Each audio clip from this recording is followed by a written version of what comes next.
The realization with an awakening is that that what you think you are doesn't exist.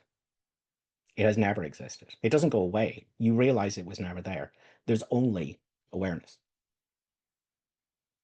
Now, the tricky thing until you pass over this bridge is that you think there's a you that has awareness. You think there's a you that's going to find awareness, learn awareness, that there's a you that leaves awareness and comes back to awareness. You think there's a you that rests in and as awareness, and none of that's true. There's only awareness. So you are not awareness. You are what awareness is. There is no you. That is an activity of thoughts in your mind. And awakening is realizing there's no separate self. There's only what is everything. Now, that doesn't mean that the mind state stopped. That doesn't mean there's not thoughts anymore, but they can't fool me. Thoughts have lost their ability to be believable. Um, so at this point in my journey, it feels like, back in the past with spiritual experiences, it felt like 90% of the time you were sort of like meing or egoing. And then there was like maybe 5 or 10% of the time that you would sort of feel like you're connected with something else. But now, and for the longest time, it felt for me like that you would go and identify with thoughts in the body, but then you would go, oh no, that's right. Let me come home to awareness. Um, so there was a me that was identifying with thoughts and feelings in the body, and then that me could come and identify with awareness instead. So for the longest time, it felt that way, and that's legitimate. It's not ultimately true, but it's kind of a rite of passage. But once the curtain dropped, now for me, the whole day is spent understanding that thoughts and decisions and actions happen all by themselves. There's no ghost in here doing it. There is no ghost inside bodies. There are no separate selves. Um, Thinking, deciding, and doing happens all by itself. Um, because there are no separate selves. It's not just that I'm not a separate self, it's that there's no separate selves anywhere. There's one presence, one awareness, which is the truth of all the images. And you're it, except there's no you. That's just thoughts in your mind. You literally are what's everything. You are awareness. That is the truth of what you are. That is what I've realized. That's what I've learned. And once that happens, there are still a huge amount of ego patterns that need to be seen. Now, the problem isn't thoughts, feelings, and stories. The problem is when you dissociate the truth and you identify with thoughts, feelings, and stories and memories, and you get locked in there. So you think there's identity in thoughts, feelings, and stories and decisions and actions. That's the problem. So even after an awakening, there's still a lot of shadow work where you've got to notice that, oh, wow, look how I got sucked into being someone. Because most of my day is spent being no one.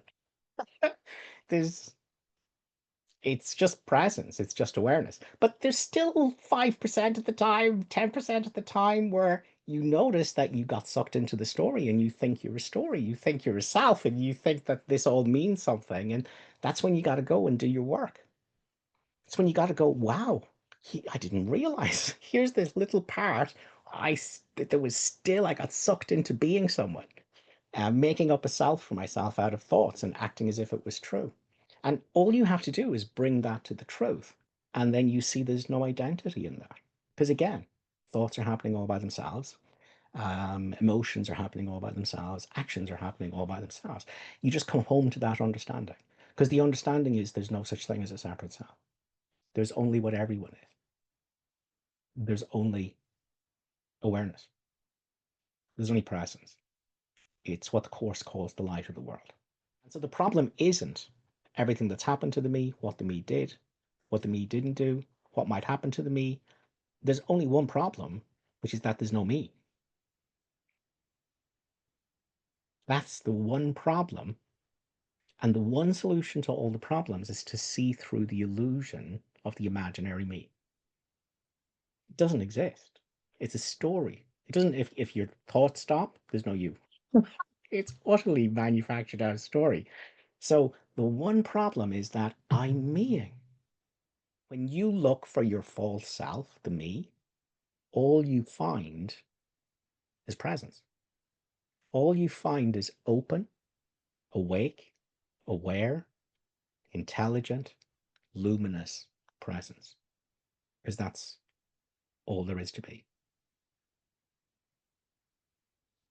The most beautiful thing about the me delusion is that when you look and go, to whom does this suffering come? To whom does this suffering belong? And a thought goes, me. And you go, okay, but that's a thought. So who is the one that suffers that the me thought is referencing?